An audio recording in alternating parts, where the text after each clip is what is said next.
taba ja nüüd on pidu lahti. Nüüd on pidu lahti. Ja kas vanameister ei taha seda palli pealt panema. Ja no nüüd ei ole enam midagi. Raido Ringmets näitab tundeid välja, näitavad välja kõik Rapla mängijad, ka Rapla fännid on roninud sealt piirete tagant välja, sest piimameister Otto Rapla on Eesti meistrivõistluste poolfinaalides ajaloos esimest korda. Annan siit ühe kõrge viie kõrvale, sest et hea küll, salamisi lootsime, et see seeria võiks viimase mängu otsustava peale jääda, aga midagi ei ole teha. Kerge sümpaatia, usun, kas või selles osas, et Rapla on sellel hooajal olnud väga tubli.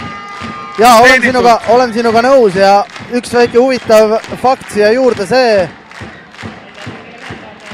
et mõlemad Tallinna klubid, nii TTÜ kui Kalev, pidid seekord kaabut kergitama ja veerandfinaalist edasi jõudnud. Eesti regionaalpoliitika on töötanud hästi, nii Rakvere kui Rapla on mõlemad saanud edasi poolfinaali.